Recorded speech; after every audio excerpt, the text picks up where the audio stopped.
कृष्ण लाल की वांग्मयी प्रतिमूर्ति, हम आप सबके मध्य में विराजमान श्रीमद् भागवत महापुराण को बारंबार प्रणाम। मंच पर विराजमान समस्त विप्रवृंद, समस्त गंधर्वजन और आप सभी श्रोता भाई बंधु मातृशक्ति बालक मित्र सबको बहुत बहुत जय श्री कृष्ण, जय सिया राम, जय श्रीमन्नारायण, जय जय श्री राधे। परमानंद का विषय है श्री लाडली लाल की कृपा से हम आप सब लोग वृंदावन की पावन भूमि में नव वर्ष के अवसर पर श्रीमद् भागवत भागीरथी का श्रवण कर रहे थे। हमारे कलकत्ता से पधारे समस्त अरुकिया परिवार के सत्संकल्प, सद्भाव और इनके पूर्वजों के आशीर्वाद से श्री जी की इन पर कृपा से ये सुंदर मंगलमय कार्यक्रम आज सुसंपन्न हो रहा है।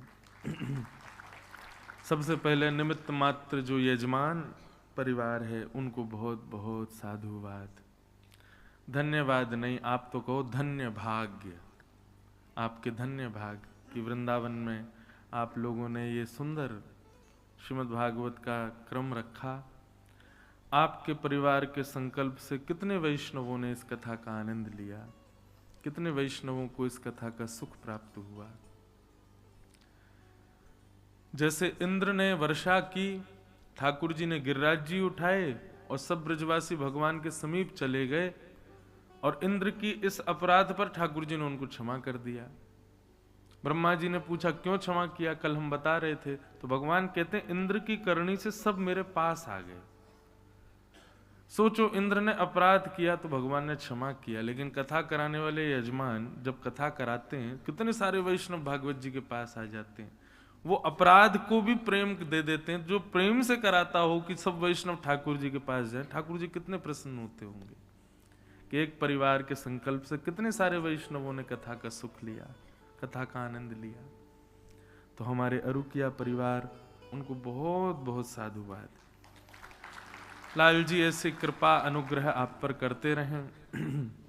कुछ वर्षों में ऐसी लक्ष्मी जी की कृपा होती रहा करे आप लोगों पे कि आप क्रम कराते रहा करो।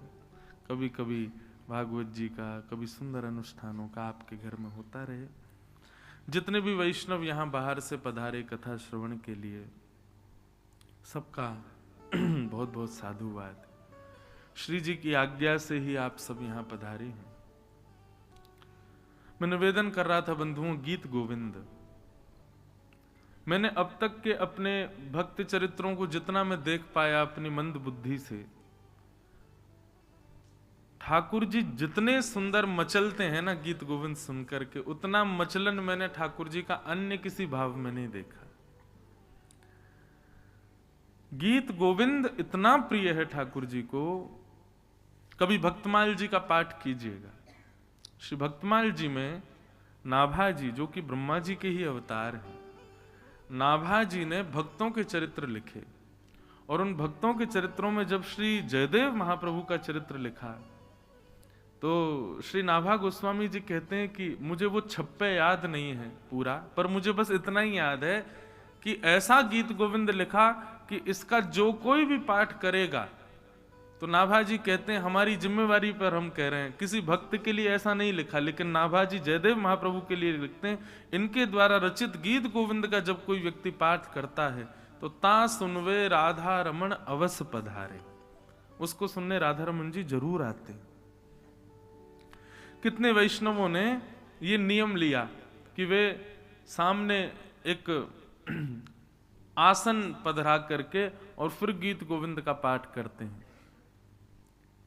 अभी कहीं के वैष्णव आए थे और वो जब आए तो रोते ही रहे जितनी देर मेरे सामने बैठे। मैंने कहा आप क्यों ऐसे हो रहे हो? बोले महाराज जी आपकी हमने बस ऐसी चलते चलते कथा लगा ली थी, आप उसमें बोल रहे थे कि ठाकुर जी का साक्षात्कार करना है तो जयदेव महाप्रभु के गीत गोविंद का पाठ करो, सामने खाली आसन रख के, पवित्र शुद्ध आसन, उस पर इत्र वित्र लगा के कि लाल जी आके आप विराजो, हम आपको पाठ सुना रहे हैं। गीत गोविंद का हमने 20 दिन ही पाठ किया था कि उसके बाद ऐसा प्रत्यक्ष अनुभव हुआ कि मधुर चंदन की सुगंधी आ रही है और नन्हे से सलोने से बाल गोपाल जी वहां पर बैठ करके एक क्षण के लिए ऐसी छवि दिखी कि ठाकुर जी सुन रहे हैं, ठाकुर जी श्रवण कर रहे हैं। श्री नाभा गोस्वामी जी भक्तमाल में वर्णन करते हैं कि एक मुस्लिम व्यक्ति ने पूछा किसी हिंदू से कि तुम्हारे खुदा का दर्शन करना है मुझे, बताओ कैसे होगा। तो उस हिंदू व्यक्ति ने गीत गोविंद दिया, बोले लो इसका पाठ किया करो और नित्य आसन बिछा करके सामने तब पाठ किया करो, हमारे ठाकुर जी आएंगे। तो वो मौलवी थे, संस्कृत आती थी उनको, तो रोज पाठ करते थे गीत गोविंद का। गीत गोविंद में बहुत सारे पद हैं और हर पद अष्टपदी है। दशावतार स्तुति इतनी सुंदर है गीत गोविंद की, उसमें 10 अवतार हैं।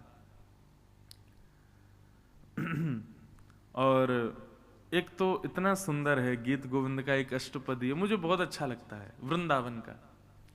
धीर समीरे यमुना तीरे बसती बने वनमाली,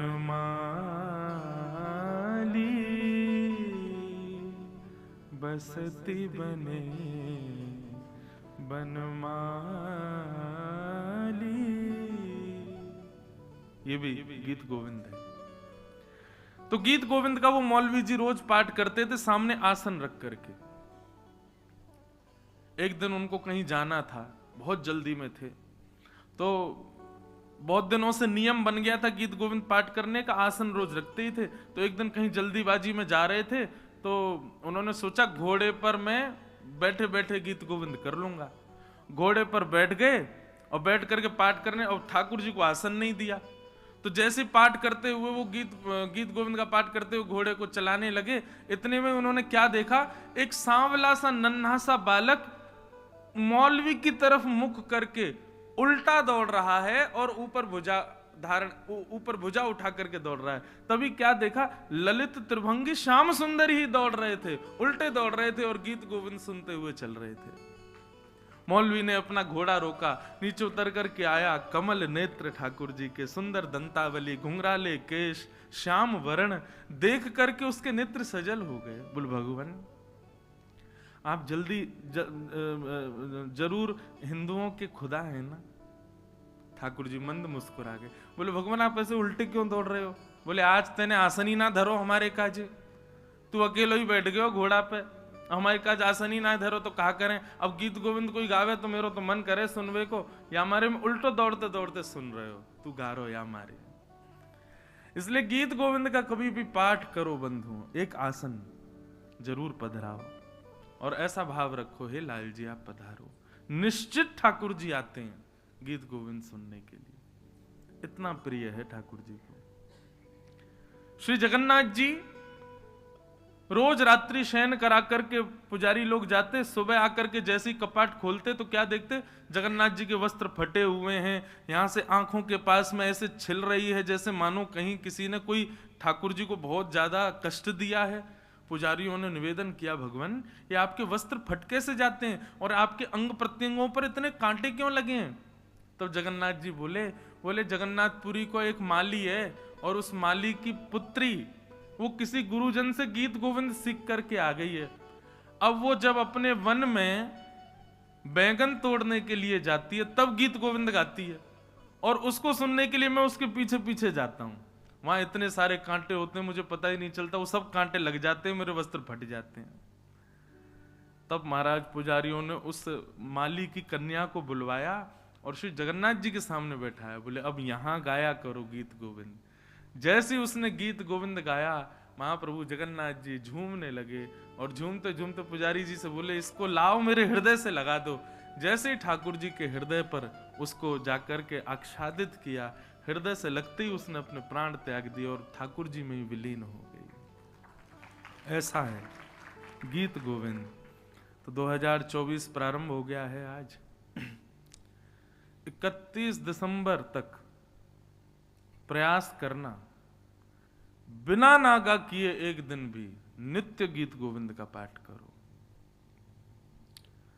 बंधुओं, ये भक्तों के द्वारा रचित जितने भी भाव हैं ना, इनको आप कैसी भी अवस्था में कर सकते हो, उसमें कोई दिक्कत नहीं है। आप इसका पाठ करो, नित्य पाठ करो। और एक बात याद रखिएगा, ये 365 दिन का जो आज से आप संकल्प लेने वाले हो ना कि हम रोज करेंगे गीत गोविंद का पाठ, इसमें जो विक्षेप आएगा निश्चित है कि एक आध दिन तो छूटेगा। वो विक्षेप ठाकुर जी ही भेजेंगे। क्योंकि ठाकुर जी ऐसे ही आनंद करते हैं कि ऐसा कुछ करूं कि जे करे ही नहीं पावे।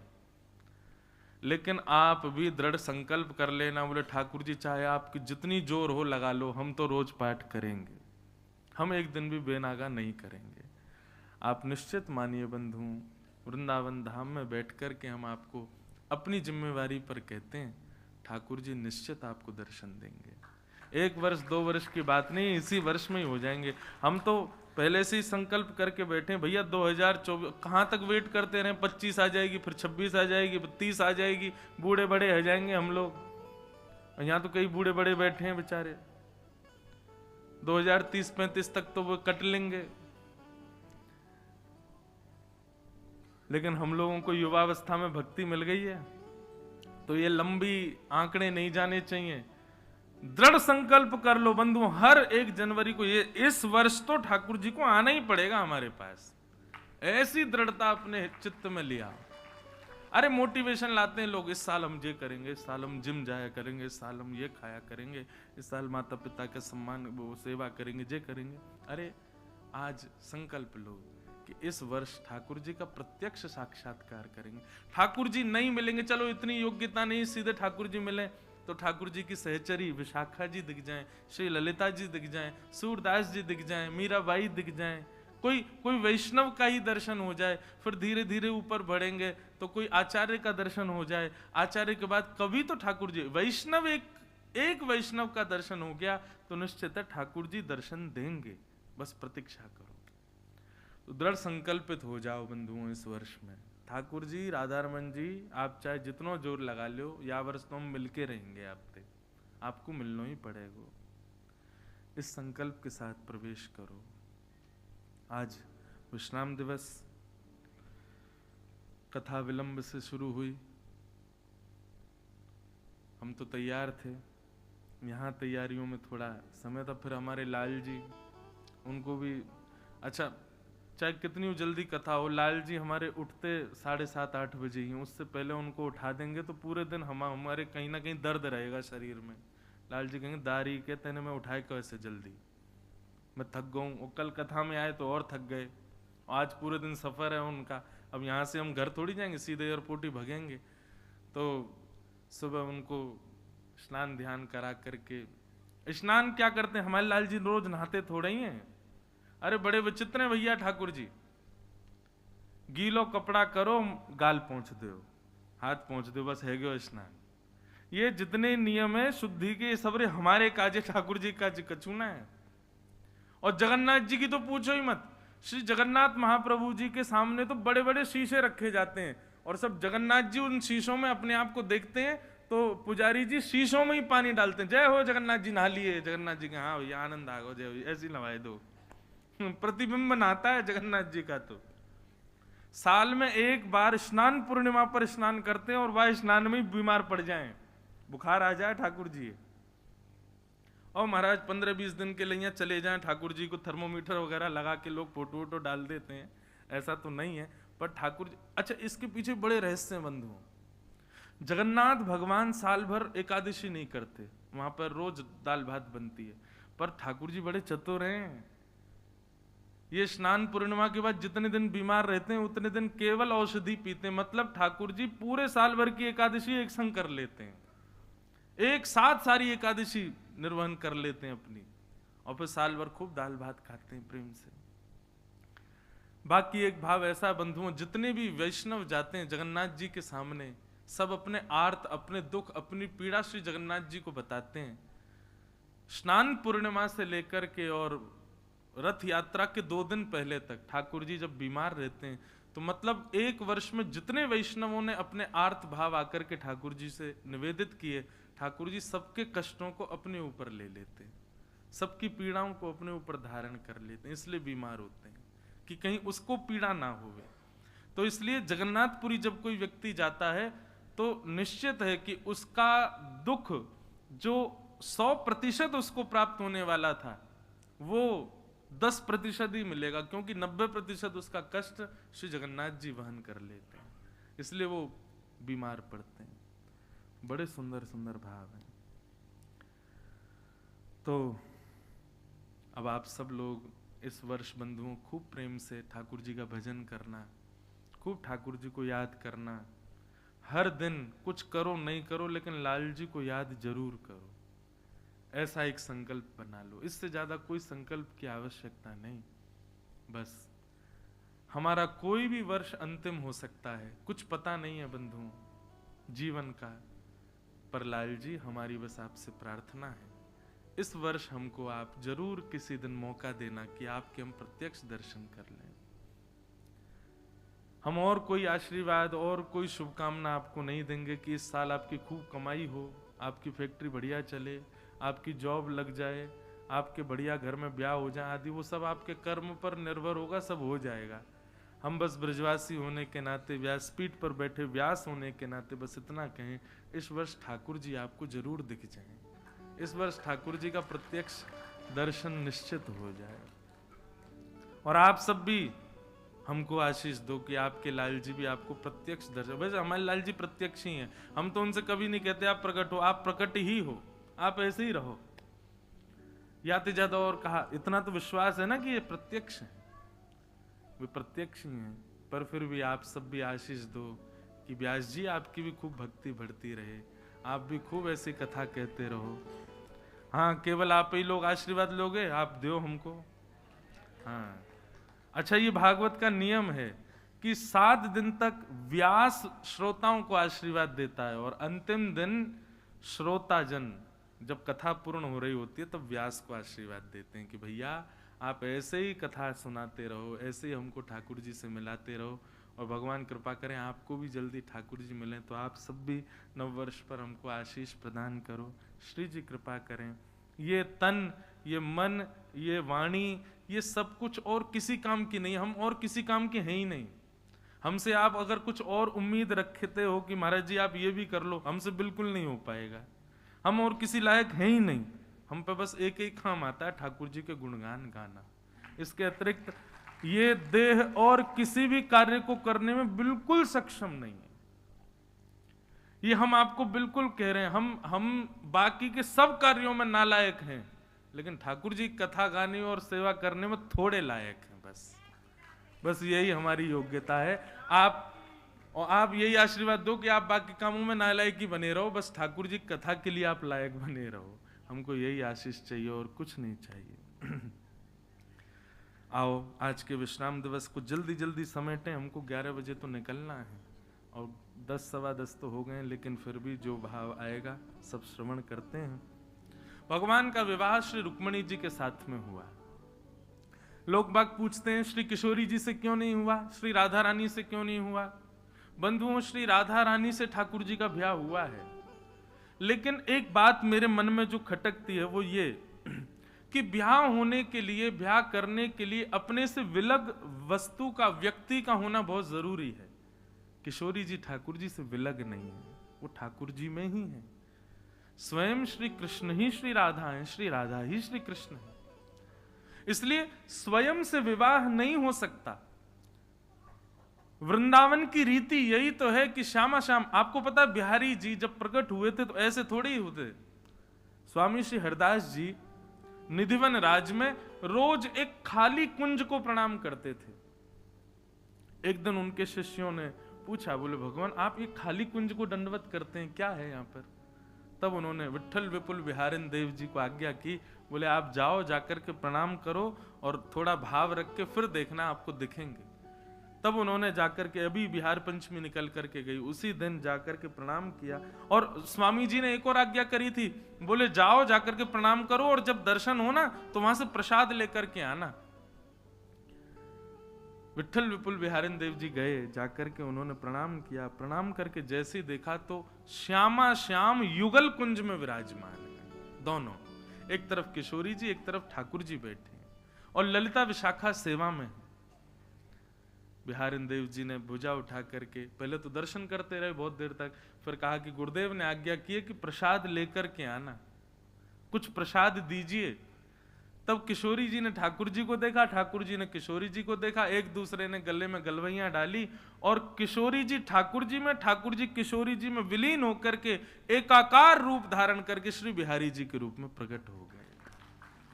और ललिता विशाखा सहचरियों ने वही बिहारी जी को जाके बिहारिन देव जी को प्रसाद रूप में दिया। तब हमारे वृंदावन में कौन पधारे?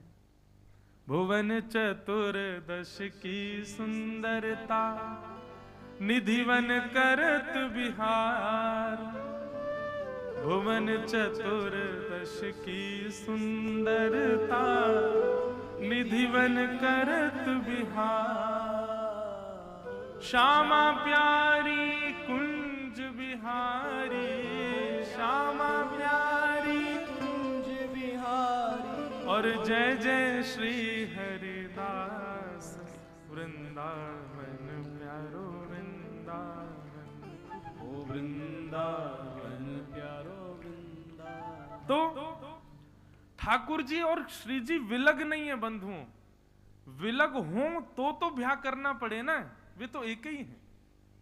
मैं तो कहता हूं भैया वृंदावन आओ, अगर आपने राधा रमण राधा वल्लभ बिहारी जी को केवल कृष्ण रूप में देखा तो आपने दर्शन किया ही नहीं है।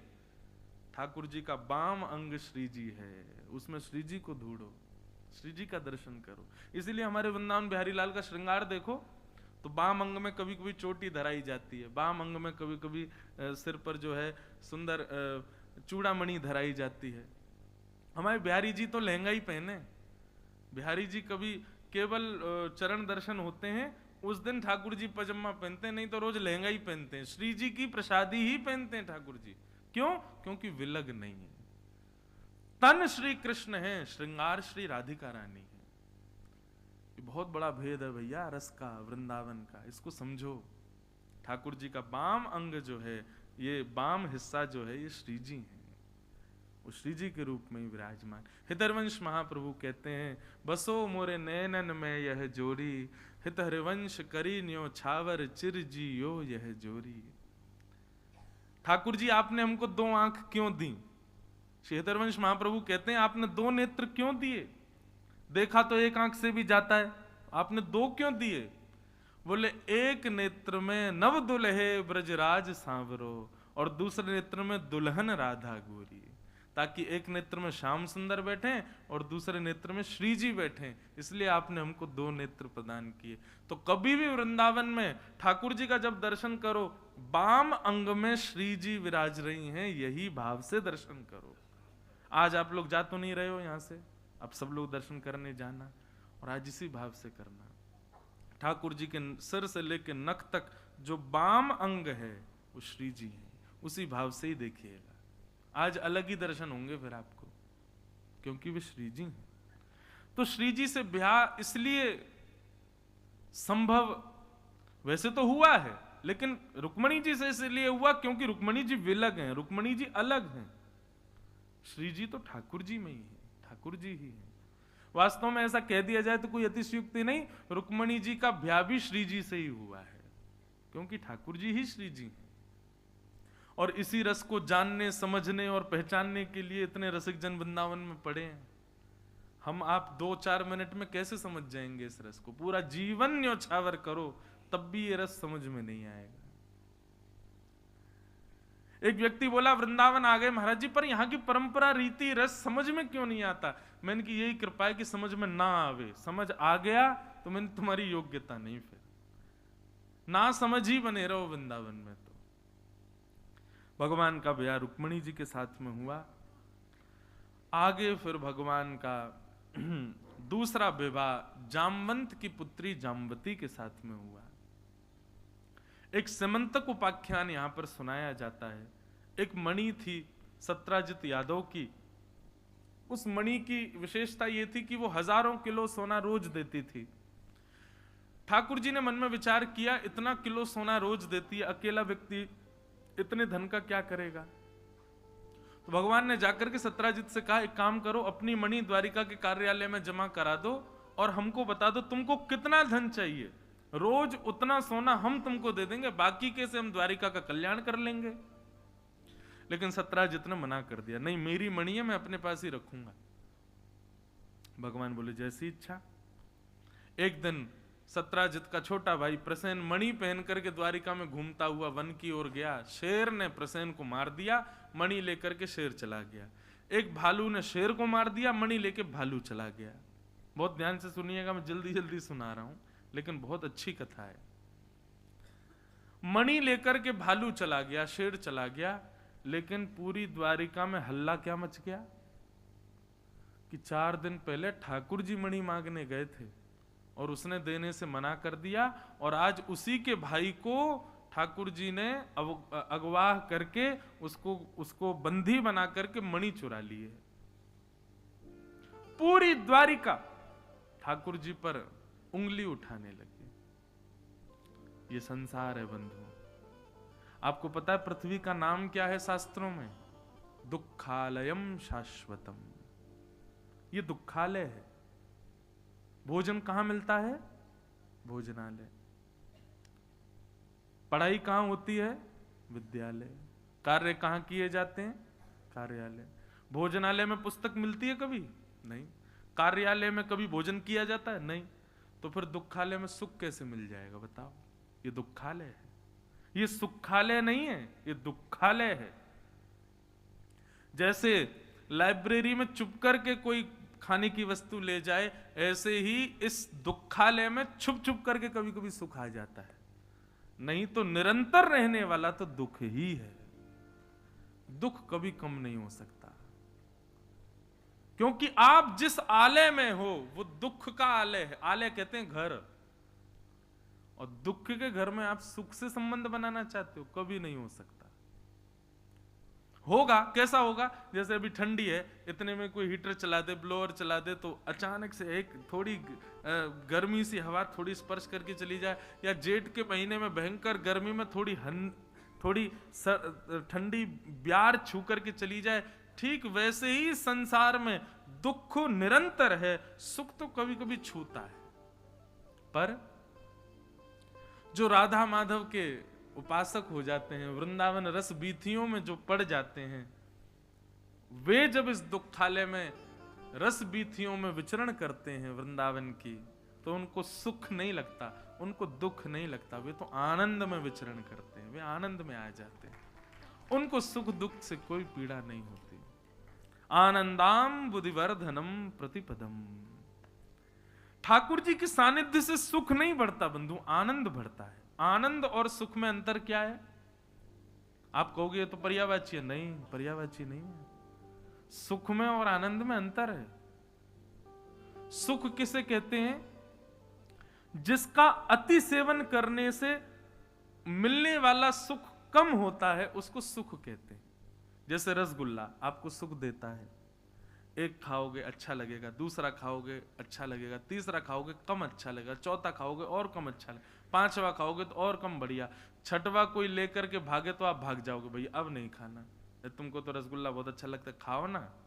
नहीं भाई हमारा बस अब मन नहीं है। और छठवा भी यदि खा लिया तो सातवां तो देखने का भी मन नहीं करेगा। इसको कहते हैं सुख। जहां पर भोग भोगते भोगते भोगते भोगते भोगते उस भोग से मिलने वाला सुख कम हो जाता है, और एक स्थिति आने पर तो वही सुख पीड़ा देने लग जाता है। इसको कहते हैं सुख। पर आनंद क्या है?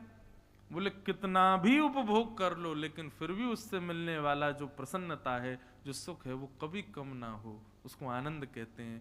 और वो आनंद केवल और केवल श्री वृंदावन बिहारी लाल, श्री राधा वल्लभ लाल, श्री राधा रमन लाल ठाकुर जी और श्री जी से संबंधी वस्तुओं में ही मिल सकता है। संसार में कहीं नहीं मिल सकता, और कहीं नहीं मिलेगा।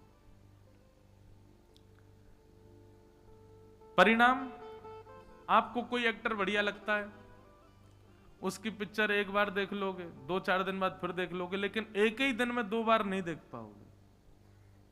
लेकिन कल आप लोगों ने क्या किया? सुबह भी 4 घंटे कथा सुनी, फिर शाम को भी 4 घंटे कथा सुनी, सुबह 8 बजे फिर बैठ गए यहाँ पे। क्यों? क्योंकि ये सुख नहीं दे रही है, ये आनंद दे रही है, ये आनंद बढ़ा रही है। और अभी भी मुझे तो ऐसे लग रहा, आपकी तो पता नहीं, मुझे यूं लग रही जैसे जैसे मैं घड़ी देख रहा हूँ, लो 10:30 तो बज ही गए, अब 11 बजे कथा विश्राम करनी है, अब बस 30 ही मिनट रह गए, अब एक एक मिनट ऐसा लग रहा है कि कब अब पूरी हो जाएगी, अब अगली कथा कब सुनेंगे, अब फिर दोबारा कब कहेंगे। अब हमारे लिए तो सुख है, कल से हमारी कथा है तेलंगाना में, लेकिन तेलंगाना है ना, वृंदावन तो नहीं है वो, वहां का भाव कुछ और होगा कहने का। तो हमको यही पीड़ा है कि कल से कथा वहां क्यों, यहां क्यों नहीं है। तो ये जो एक आसन पर बैठे हैं, ना पानी है ना भोजन है, कुछ भी नहीं है, शारीरिक सुख की एक भी वस्तु आपके पास नहीं है, फिर भी आपको इतनी प्रसन्नता हो रही है, क्यों? क्योंकि ठाकुर जी से संबंधी चर्चा है, इसी को आनंद कहते हैं। सांसारिक चर्चा होती तो आप ऊब जाते। कोई कॉमेडी करने वाला व्यक्ति होता, उसका कार्यक्रम एक ही दिन ही सुन सकते हैं हम।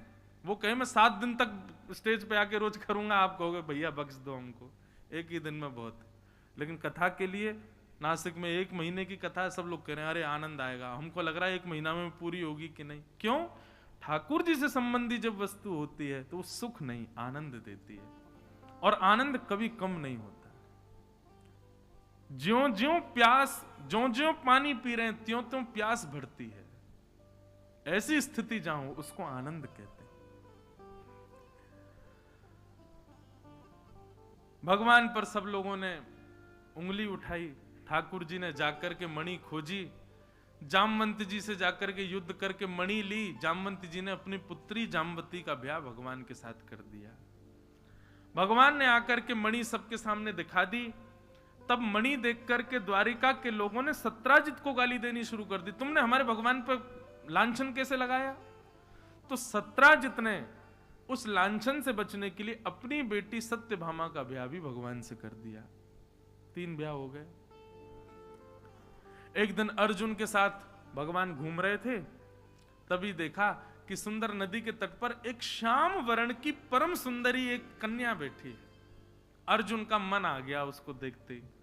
अर्जुन बोला ठाकुर जी मैं आपके पांव परूं, कैसे भी करके इस सांवरी से मेरा ब्याह करा दो।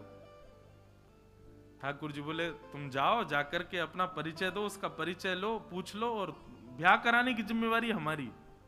अर्जुन बोला वचन दीजिए मैं ब्याह करा दोगे ना इससे मेरा? बोले कि बिल्कुल कराएंगे। जैसे ही अर्जुन गया, अर्जुन ने जाकर के अपना परिचय दिया, हे श्याम वर्णा आप कौन हो, और यहां आप तपस्या कर रही हो, किसकी प्राप्ति के लिए तपस्या कर रही हो? बिल्कुल कमल जैसे नेत्र, मानो जैसे ऐसा लग रहा था द्वारिकाधीश का ही एक कन्या रूप है, इतनी सुंदर, बिल्कुल ठाकुर जी जैसी। अर्जुन की ओर दृष्टिपात करते हुए कहा अर्जुन। अर्जुन तो घबरा गया, आपको मेरा नाम कैसे पता? बोले मुझे सब पता है। बोले आप कौन हो?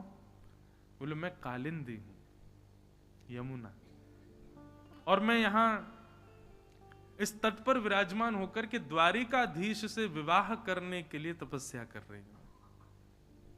अर्जुन का तो मुंह उतर गया, ठाकुर जी को देखने लगा। बोले सबको आपसे ही ब्याह करना है? आप तो मुझसे वचन दे रहे थे कि मेरा ब्याह कराओगे। ठाकुर जी बोले भैया ये हमारी नित्य पत्नी है, आज ही ब्याह नहीं हो रहा, ये नित्य है हमारी। कालिंदी श्री यमुना जी ठाकुर जी की नित्य पटरानी है। और अर्जुन के संरक्षण में भगवान का कालिंदी यमुना के साथ में विवाह हुआ। श्याम सुंदर श्री यमुने महारानी की। इस प्रकार भगवान के 8 प्रमुख ब्याह हुए। बंधुओं ये 8 पत्नियां कौन है भगवान की? ये नाम रूप में अलग हो सकती हैं, परंतु तत्व रूप में कौन है? जैसे तत्व भगवान का क्या है? चैतन्य। ठाकुर जी चित्त हैं, तो इसी प्रकार से ये अष्टपटरानियां कौन है? पृथ्वी, जल, अग्नि, वायु, आकाश, ये 5 तत्व बाहर हैं हम मानवों के, और 4 तत्व हम मानवों के भीतर हैं, मन, बुद्धि, चित्त और अहंकार। ये 9 हमारा संचालन करते हैं। हमारा शरीर इन 9 के ही समन्वय से बनता है। पृथ्वी, जल, अग्नि, वायु, आकाश, मन, बुद्धि, चित्त और अहंकार। इन 9 के बिना हमारा शरीर बन ही नहीं सकता, जिसमें से चित्त तत्व जो हैं वो ठाकुर जी हैं, हमारी आत्मा चैतन्य। तो चित्त को अलग कर दो, कितने बचे? 8। ये 8 ही भगवान की पटरानियां हैं। पृथ्वी, जल, अग्नि, वायु, आकाश, मन, बुद्धि और अहंकार। यहां पर अहंकार का मतलब प्राउड नहीं है, यहां पर अहंकार का मतलब सेल्फ कॉन्शियसनेस है। ये अष्ट भगवान की पटरानियां हैं। ठाकुर जी ने किसी स्त्री से ब्याह नहीं, अपनी बनाई हुई प्रकृति को स्त्री रूप देकर के उससे ब्याह किया। भगवान ने सबसे ब्याह किया। उसके बाद भौमासुर नाम का एक दैत्य था, उसके यहां 16,100 राजकुमारियां बंदी थीं। उसका संकल्प था 20,000 जब हो जाएंगी तो हठ पूर्वक इनसे ब्याह करूंगा। उन्होंने ठाकुर जी का स्मरण किया। भौमासुर जो था ये भूमि का बेटा है, इसको भी भगवान के द्वारा मारे जाने का श्राप था। भूमि भगवान की पत्नी है। भूमि ने आकर के भगवान से कहा कि मेरे पुत्र को कभी मत मारना। भगवान बोले जब तक तुम नहीं कहोगे तब तक नहीं मारेंगे। तो भगवान की जो सत्यभामा पत्नी है वो भूमि के रूप में ही आई है, भूमि ही सत्यभामा बन करके आई। आज भगवान जब युद्ध करने के लिए गए तो सत्यभामा बोली मैं भी चलूं आपके साथ। भगवान बोले चलो। भगवान ने भौमासुर से युद्ध किया तो सत्यभामा रथ में बैठी बैठी चिल्ला करके बोलती है ठाकुर जी आप इस दुष्ट को मार दीजिए। भगवान बोले बस तुम्हारी आज्ञा की प्रतीक्षा कर रहे थे, और भगवान ने भौमासुर का वध कर दिया। 16,100 राजकुमारियों को ठाकुर जी ने जाकर के मुक्त किया। सब ने ठाकुर जी से प्रार्थना की हमको अब कोई स्वीकार नहीं करेगा, हमसे कोई विवाह नहीं करेगा, भगवान आप कृपा करो। ठाकुर जी ने सबको स्वीकार किया और एक साथ 16,100 राजकुमारियों से विवाह किया। ये 16,100 राजकुमारियां कौन हैं? आपके घर पर पंडित जी आए, आपने कोई पूजा रखी तो उसमें वो आपके हाथ में पुष्प देते हुए कहते हैं शंकर जी का ध्यान रखो, फिर शंकर जी का एक मंत्र बोलते हैं, देवी का ध्यान करो, देवी जी का मंत्र बोलते हैं। कभी ठाकुर जी का ध्यान कराने के लिए जब बोलते हैं कि वृंदावन बिहारी लाल का स्मरण करो, और फिर पंडित जी कोई भी श्लोक बोलते हैं जैसे वंशी विभूषित करा नवनीर दाभात पीतांबरा दरुण बिंब फला धरोष्ठात पूर्णेन्दु सुंदर मुखा अरविंद नेत्रात कृष्णात परम किमपि तत्वम हम न जाने। पुष्प छोड़ दीजिए, ऐसा कराते हैं पंडित जी। इसी प्रकार उपासना कांड के 16,100 मंत्र जिनसे भगवान की उपासना होती है वे ही ये 16,100 कन्या बन करके आई और भगवान से इन्होंने ब्याह किया। अगर देखा जाए तो ठाकुर जी ने किसी से ब्याह नहीं किया, अपनी ही प्रकृति थी सारी, अपने ही मंत्र थे सारे। केवल लीला संवरण के लिए ठाकुर जी ने उनको स्त्री रूप दे करके उनके साथ में विवाह किया। इस प्रकार भगवान कितने ब्याह हो गए? 16,108 भगवान के ब्याह हो गए। तत्पश्चात भगवान की दिनचर्या बताई। ठाकुर जी की दिनचर्या कैसी भागवत में वर्णन है। प्रातः काल ठाकुर जी ब्रह्म मुहूर्त में उठ जाते हैं और उठते ही बिस्तर पर बैठ करके ही ठाकुर जी सुख आसन में सबसे पहले अपने वैष्णव भक्तों का स्मरण करते हैं, ब्रजवासियों का स्मरण करते हैं और श्री राधा राधा श्री किशोरी जी का स्मरण करते हैं। स्मरण करने के बाद स्नान ध्यान करके ठाकुर जी द्वारिका के महल की अटारी पर खड़े होकर के अपने पांचजन्य शंख का नाद करते हैं और पांचजन्य शंख की ध्वनि सुनकर के समस्त द्वारिका के लोग उठ करके सब ठाकुर जी को प्रणाम करते हैं। तत्पश्चात ठाकुर जी गौशाला जाकर के गायों की अपने हाथ से सेवा करते हैं। गौशाला से वापस आकर के ठाकुर जी फिर बाल भोग पाते हैं। बाल भोग पाके फिर स्वधर्मा सभा में बैठते हैं। दोपहर के राजभोग करके ठाकुर जी द्वारिका भ्रमण पर जाते हैं, सबके दुख कष्टों का निवारण करते हैं। रात्रि आकर के ठाकुर जी परिवार के साथ समय व्यतीत करते हैं और शयन कर जाते हैं। इस प्रकार भगवान की संपूर्ण दिनचर्या यहाँ पर बताई गई। राजसूय यज्ञ हुआ पांडवों का, भगवान उसमें पहुंचे। अग्र पूजा भगवान की हो ऐसा प्रस्ताव रखा गया। शिशुपाल को क्रोध आया, उसने 101 गाली दी। जैसे ही 101 गाली हुई ठाकुर जी के सुदर्शन चक्र ने शिशुपाल का सर धड़ से अलग कर दिया। भगवान ने राजसूय यज्ञ को संपन्न कराया।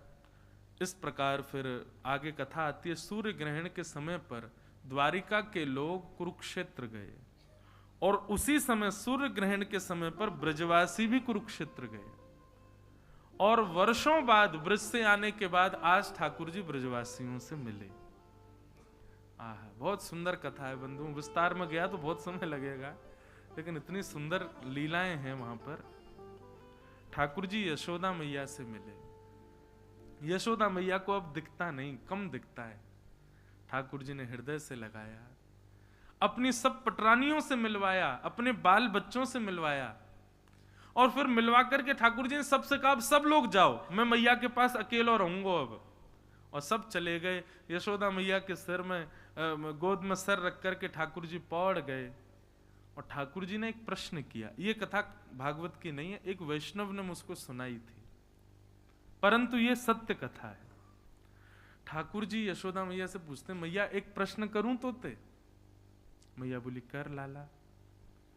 बोले मैया, मैं जब ब्रज में गैया चरावे जातो और काऊ काऊ दिना यदि आवे में मुंह को विलंब है जातो, तो मेरी मैया ऐसे छटपटा जाती जैसे जल बिन मछली, और सबन को जाके पूछती अभी तक लाला ना आयो, अभी तक लाला ना आयो, इतना समय है गयो। अच्छा, प्राचीन काल में लोग समय कैसे देखते थे? धूप से, धूप की छाया नाप लेते थे। यहां पर छाया आ रही है तो इसका मतलब ये लाला को गौचारण से आवे को समय है, और छाया आगे बढ़ गई तो यशोदा मैया तो व्याकुल हो जाती, अभी तक लाला ना आयो, कहावे हो? मैया मेरे नेक विलंब है वे, पर तू इतनी विचलित है जाती, मैंने तो ये सोची कि जब मैं मथुरा जाऊंगा तो मेरे मथुरा जाते ही यशोदा मैया तो प्राण त्याग देगी मेरे विरह में। लेकिन मैया, भगवान करे तू सदा जीवे, लेकिन इतने वर्ष है गए मुकु व्रत छोड़े भय, और इतने वर्ष है गए तोकु मोह देखे भय, मुकु एक बात बता दे, तेरे प्राण अभी तक रुके कैसे? भैया, कहीं तने दूसरो लाला तो ना कर लियो कोई, कहीं तो कोई दूसरो लाला तो ना मिल गो, वही के संग रहती हो तो को मेरी याद ना आवे। मुकु तो तेरो प्रेम ऐसा लगता हो मैया कि तू मेरे बगैर जी ना पावेगी। यशोदा मैया के नेत्र सजल हो गए। लाला,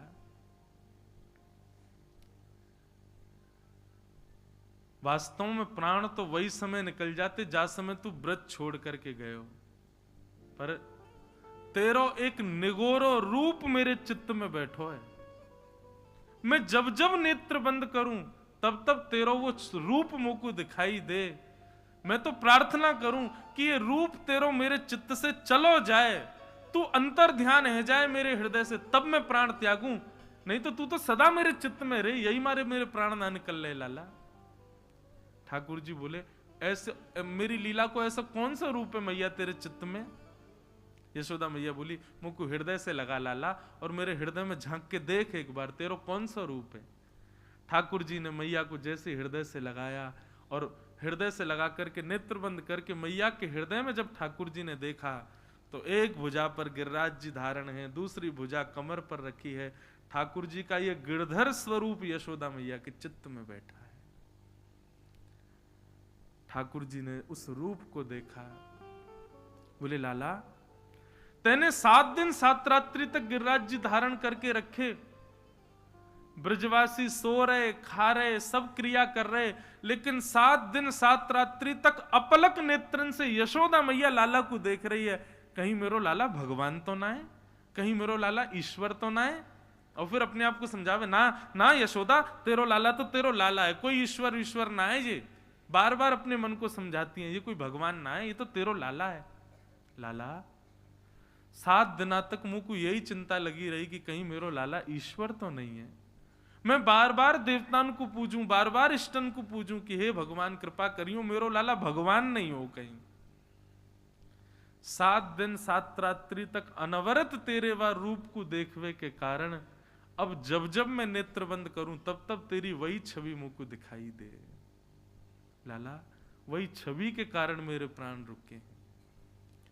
ठाकुर जी ने यशोदा जी के उस चित्त के स्वरूप को अपने चित्त में धारण कर लिया, और जब कलयुग प्रारंभ हुआ, लोग जब गोवर्धन पर्वत की महिमा भूल गए, गिरिराज जी पर चढ़ने लगे, गिरिराज जी पर ही दूषित क्रियाएं करने लगे, तब ठाकुर जी ने विचार किया गिरिराज जी की महिमा बढ़ानी पड़ेगी। हम तो अभी पृथ्वी पर नहीं जा सकते, लेकिन क्या करें।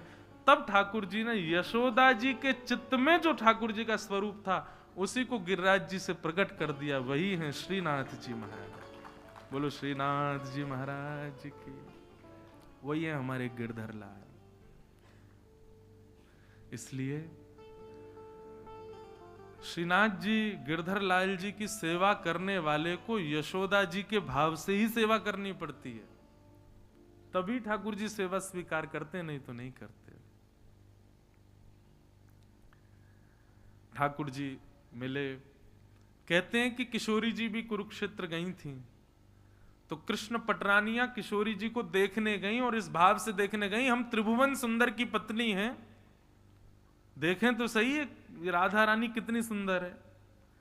और रुक्मणी आदि पटरानियां किशोरी जी से मिलने के लिए जैसे ही उनके शिविर में प्रवेश करती हैं, एक परम सुंदरी रूप को देख करके, मृग नैनी नेत्र हैं, घुंघराले केश हैं, अद्भुत छटा, चंद्रमा भी फीका लगे जिसके सामने, रूप देख करके रुक्मणी आदि को तो अपने रूप पर लज्जा आने लगी।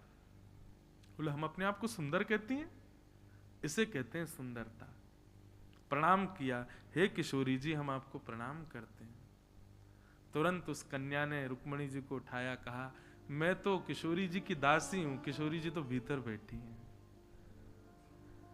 रुक्मणी आदि पटरानियां एक दूसरे का मुख देखने लगी, बोले हम दासी के सामने तुच्छ लग रही हैं, तो श्री जी के सामने हमारा क्या होगा। और भीतर गई तो बाहर जो मिली उससे भी अति सुंदर। निश्चित हो गया ये तो श्री जी होंगी, चरणों में प्रणाम किया। उसने मना किया, नहीं नहीं नहीं मैं तो दासी हूं, श्री जी तो भीतर विराज रही हैं।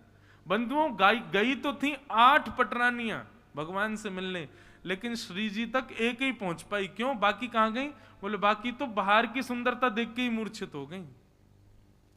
और जैसे ही रुक्मणी जी ने प्रवेश किया मुख्य द्वार में, असंख्य सुंदरियों के मध्य में तप्त कांचन गौरांगी, आहा ऐसा अद्भुत स्वरूप, उसका वर्णन नहीं किया जा सकता।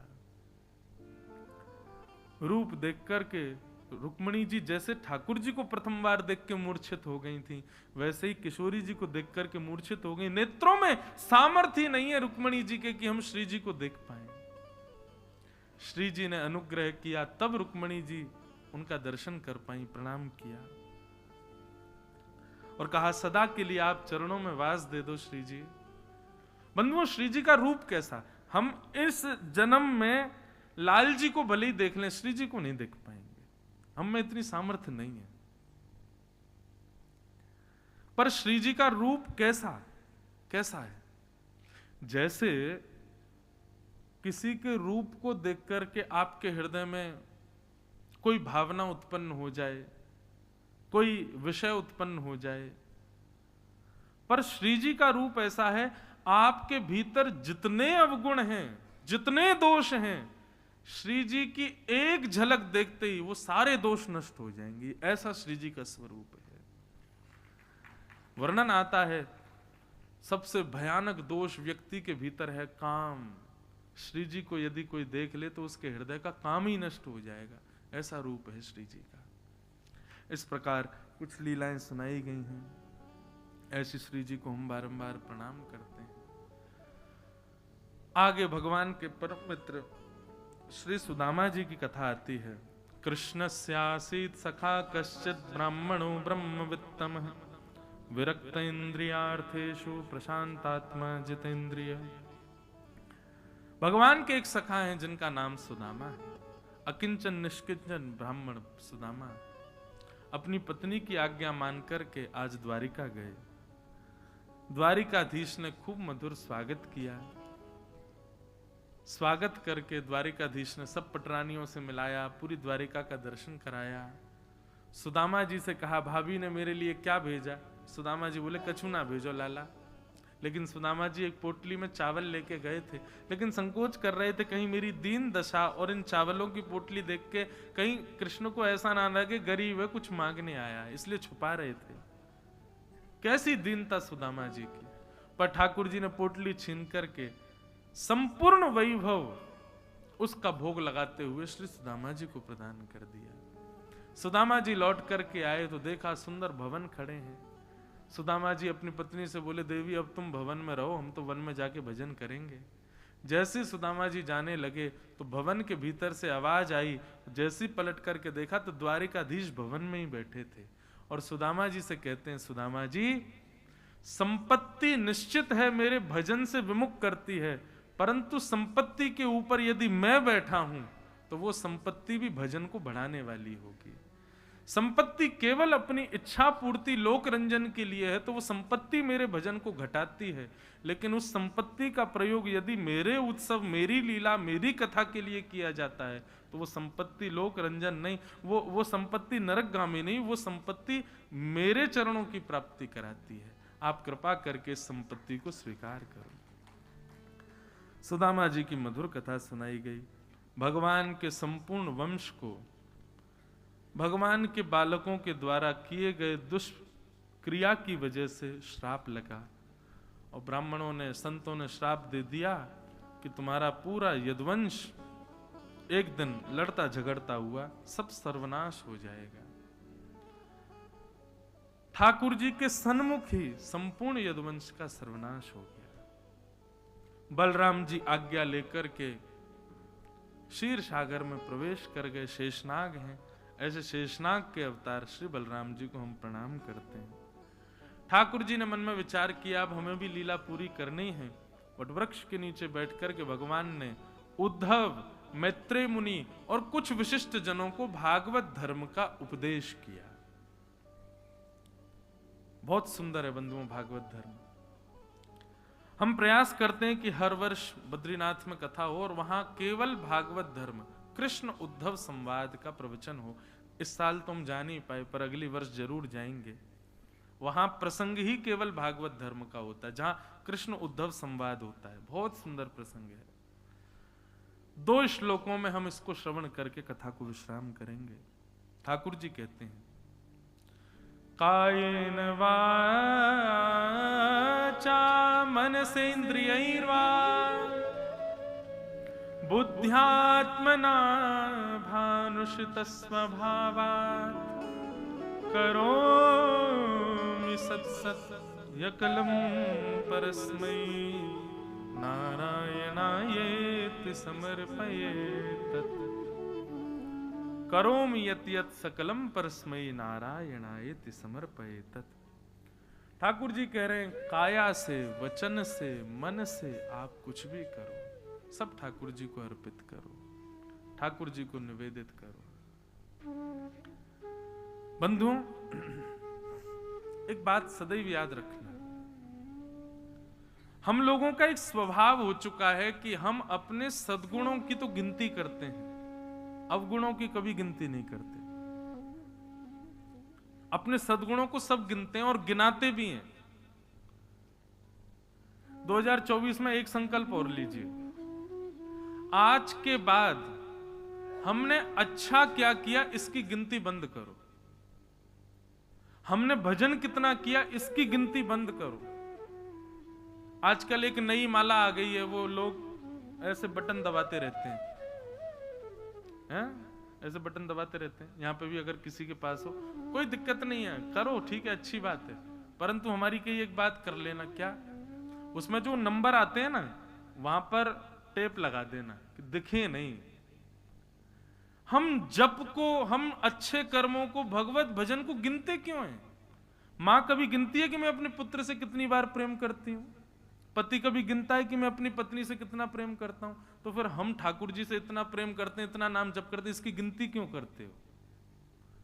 आज एक संकल्प लीजिए कि आज के बाद भगवान नाम और सद्गुण हमने जितने किए इनकी गिनती बंद करो। इनकी कोई गिनती होनी चाहिए। गिनती करनी है तो अवगुणों की करो, गिनती करनी है तो ये जो मशीन है ना, ये ऐसे ऐसे जपने वाली, इसको ले लीजिए, सब लोग खरीद लेना। और आज के बाद किसी को बुरा बोलो सुई बटन दबाना, कुछ गलत करो सुई बटन दबाना, कुछ गलत खाओ सुई बटन दबाना, और फिर महीने बाद देखा करना। जिस भजन के 1 लाख आंकड़े होने पर आप नाचने लग जाते हो, कब 1 महीने में जब उसके 1 लाख पहुंचेंगे, अरे राम कितने पापी हम लोग, कितना गंदा करते हैं। समलोगे। व्यक्ति उसी दिन संभल जाएगा, उसी दिन उसका स्तर संभल जाएगा जिस दिन वो अपना भजन गिनना बंद कर देगा। गिनती मत करो। ये बात मैं इसलिए कह रहा हूं, मेरी जब 50 कथाएं हो गई थी ना, तो मैं गिनती करता था कितनी कथा हो गई, कितनी कथा हो गई। तो 50 कथा जब हुई तो मुझे अभिमान हो गया, अरे हमने तो 50 कथा कर ली भैया। उस दिन अभिमान आया, उसी दिन से ही संकल्प कर लिया, आज के बाद कथा नहीं गिनेंगे अपनी। हम कथा कितनी कर रहे हैं, हम भजन कितना कर रहे हैं, हम उत्सव कितने कर रहे हैं, हम ठाकुर जी का नाम जप कितना कर रहे हैं, हम संतों की सेवा कितनी कर रहे हैं, हम वृंदावन कितनी बार जा रहे हैं, हम खाटू श्याम कितनी बार जा रहे हैं, हम बद्रीनाथ कितनी बार जा रहे हैं, इसकी गिनतियां बंद करो। गिनती करनी है तो हम गलत कितना कर रहे हैं इसकी करो। आज ही मशीन खरीदो सब लोग, और अब तब दबाना जब कुछ गलत करो।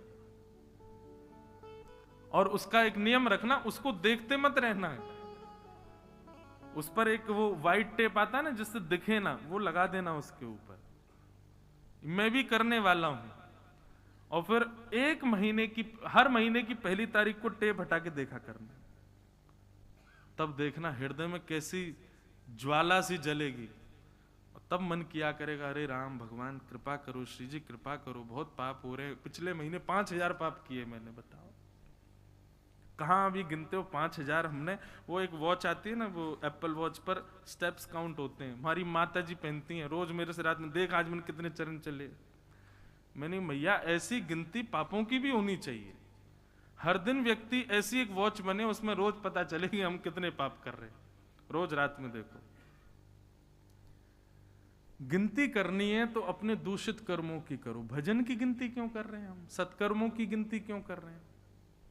अच्छे कर्मों की गिनती नहीं। गिनती करनी है तो दूषित कर्मों की करो।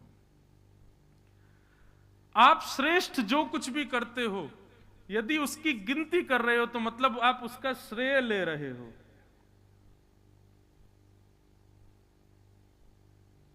लेकिन कुछ भी गलत करते हो, गिनती करो। श्रेष्ठ कर्म ठाकुर जी को अर्पित करो। कायेन वाचा मनसेन्द्रियैर्वा बुद्ध्यात्मना वा नुषित स्वभावात् करोमि यत् यत् सकलम परस्मै नारायणायेति समर्पयेत्। यही है, जो कुछ भी करो सत्कर्म सब ठाकुर जी को अर्पित करो। सत्कर्म सब राधा रमन लाल जी के, दुष्कर्म सब सारे मेरे। ये गिनती करो। ये भागवत धर्म का पहला रूप है। दूसरा, खम वायु यज्ञम शलिलम महिम च ज्योतिम से सत्वानि दृशो द्रुमादिन सरित समुद्रांश हरे शरीरम यत्किंच भूतम प्रणमेत अनन्यम।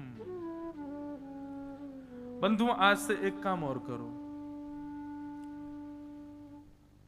हर व्यक्ति में प्रयास करो कि सद्गुण क्या है ये देखो। हमारी दृष्टि में एक क्वालिटी है हमारे पास में, हमको दोष बहुत जल्दी दिख जाते हैं हर व्यक्ति में। प्रयास करो कि अब वो गुण देखने के हों। आपको पता है ये आपका भाई है, बहुत गंदा है, बहुत लड़ता है, बहुत बेकार है, ऐसा है वैसा है, ठीक है, आज तक ऐसे ही देखते थे, पर आज से प्रयास करो ये भी मानव है, इसमें भी कोई ना कोई सद्गुण तो है, मैं सद्गुण खोजूं इसमें। सद्गुण क्या है? ठाकुर जी कहते हैं आप इस प्रकार से जीवन जीना प्रारंभ करो, सब में सद्गुण देखो। एक दिन ऐसा आएगा सद्गुण देखते देखते देखते सब में मेरा ही दर्शन होने लग जाएगा, सब में मेरी झांकी दिखने लग जाएगी। और फिर ठाकुर जी मिलने में ज्यादा विलंब नहीं करेंगे। एक दिन किसी ना जाने किस रूप में श्री राधा रमण मिल जाएं, किसी रूप में ही हमको ठाकुर जी मिल जाएंगे। सब में गुण देखना प्रारंभ करो। इस प्रकार भागवत धर्म का निरूपण किया, नवयोगेश्वर संवाद आदि प्रसंग सब सुनाए गए। सबको हम प्रणाम मात्र